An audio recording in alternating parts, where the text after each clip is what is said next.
Welcome to this explainer. Today we're going to unpack something absolutely staggering, the history of human transportation. We'll be looking at how our ancient ancestors went from relying completely on their own 2 feet to conquering wild oceans, domesticating massive beasts, and eventually inventing the wheel. It's this incredible giant puzzle of human problem solving that literally shaped everything about how we live, who we connect with, and how we manage to spread across the entire globe. Okay, so let's set the stage by reframing how you and I actually look at distance. Think about your morning commute today. If you hopped in a car, you probably turned a key, pressed the pedal, and cruised at 40 miles an hour without flexing a single muscle. It's a completely invisible luxury. But if you rewind about 100,000 years, that exact same 40-mile trip, it would have taken you 2 full days. 2 days of barefoot walking through unmarked, untamed wilderness that could, and very well might, kill you. There were 0 signs, 0 paved roads, and just getting from point A to point B meant risking absolutely everything. Part 1. Built to never stop. You know, for almost the entirety of human history, walking wasn't just a casual way to get around. It was literally our only technology. Let's really think about this 300,000-year stretch where our survival depended 100% on our own physical endurance. The biological engineering of the human body is just mind-blowing. Look, we definitely aren't the fastest animals out there. A cheetah hits 70 miles per hour, right? A horse can sustain 30. We max out at maybe 15 miles per hour, and that's just for a few breathless seconds. But actually, speed was never the point. We are built to outlast. We've got arches in our feet that act as literal springs. Our Achilles tendon stores and releases energy so our muscles aren't doing all the heavy lifting. We even have this specialized ligament running up the back of our neck for the sole purpose of keeping our head stable while we're moving. And the real game changer? We have about 2 million sweat glands. So while every other large mammal on the savannah is overheating and has to stop to pant, we just keep going. We aren't built for speed. We're built to never ever stop. So how deep does this built-in tech run in our bloodline? Try 3.6 million years. Back in 1978, the paleoanthropologist Mary Leakey made this amazing discovery. Footprints perfectly pressed into volcanic ash in Tanzania. They belonged to 2 individuals walking upright side by side 3.6 million years ago. It's the absolute oldest evidence of bipedal walking we've ever found, and you know what? Those footprints look almost exactly like yours. For millions of years, that was the pinnacle of our transportation tech, and surprisingly, it was enough. Starting roughly 70,000 years ago, our ancestors started walking right out of Africa. Generation by generation, they pushed into completely unknown territories, eventually walking an astonishing 15,000 miles all the way down through the Americas. But here's the most fascinating part of that journey. This wasn't just some random wandering. Archaeologists have dug up obsidian tools and traded amber hundreds of miles away from their original sources. Carried over massive mountain ranges, these people knew specific resources existed far away because someone told them.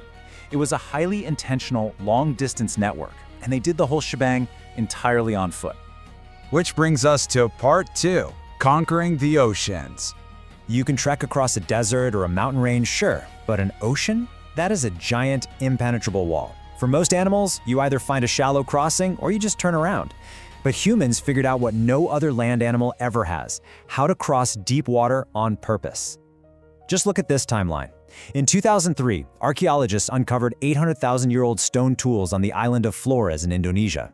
The thing is, Flores was never connected to the mainland. It always had at least 12 miles of deep, open ocean blocking it. That means someone intentionally made that crossing 800,000 years ago.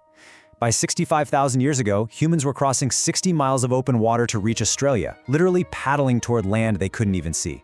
We've got the 10,000-year-old Pessie canoe hollowed out from a log in the Netherlands. And then, about 3,000 years ago, the Polynesians kicked off an expansion that completely rewrote the rules of human travel. The Polynesians crossed the Pacific Ocean, which is the largest single body of water on Earth, using this insanely precise observation system. They loaded up entire families and animals onto double-hulled canoes and navigated up to 2,500 miles of open ocean. No maps, no compasses. So how did they do it?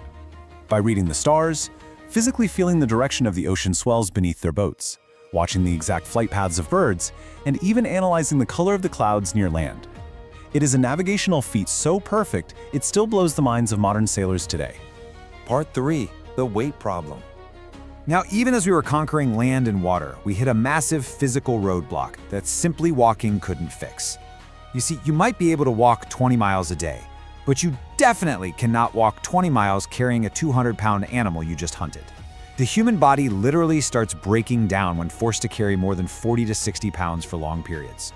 So we started cheating the system. First it was dragging hides, then someone came up with the travoy. It's such an ingenious, simple design. 2 long poles tied together in a V-shape. You drag the narrow end and the wide end holds the cargo. Suddenly, a single person could move well over 100 pounds. Because they were just made of wood and leather, the ancient ones rotted away long ago. But the design was so incredibly effective that it survived in the Americas right up until European contact. But the ultimate breakthrough in moving heavy weight wasn't actually something we built, it was something we befriended. Around 15,000 years ago, we teamed up with dogs.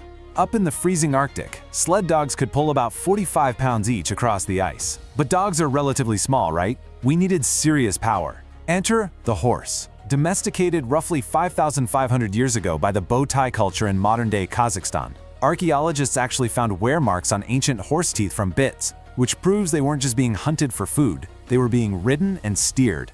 Putting a human on horseback changed the world practically overnight. Think about it.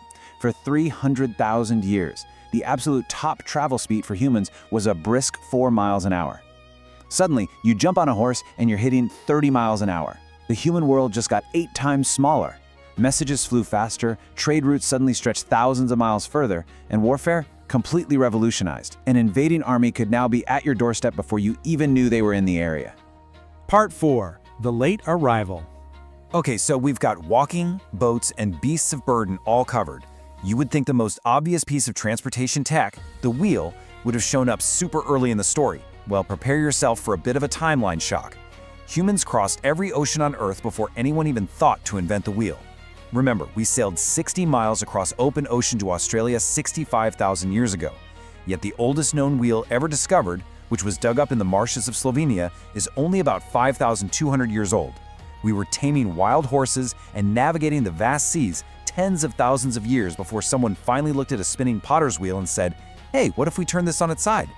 And to be honest, the wheel had a pretty clunky start. Those early wheels were just heavy, solid blocks of wood. They'd crack on rough ground and immediately bog down in the mud. Honestly, a horse without a cart was way faster. But around 2000 BC, we get the spoked wheel, suddenly making it lighter, stronger, and fast enough for war chariots. Combine that new spoked wheel with the first paved roads, like the ones built in the city of around 4000 BC, and boom, you unlocked the true power of wheels. You could move entire armies and massive supply chains without everything falling apart. The wheel, the horse, and the paved road, that trio built basically every great civilization you've ever heard of. Finally, Part 5. Why we keep moving. So we've seen how these compounding layers of technology, walking, building boats, domesticating beasts, and inventing wheels, stacked up over thousands of years to conquer the impossible. Today, we sit in air-conditioned metal boxes doing 70 miles an hour on smooth highways, and we complain about a boring commute. We fly 3,000 miles across an ocean in 6 hours, and we get incredibly frustrated that the plane's Wi-Fi is buffering. We tap a glass screen to summon a car, and if it takes 5 minutes instead of 4, we're annoyed. We have solved the problem of distance so completely, we literally forgot it was ever a problem. Meanwhile, our ancestors walked barefoot for 15,000 miles across continents they didn't even have names for, just to reach places they'd never seen. And why? Why did they do it? Well, quite simply, because staying still meant dying.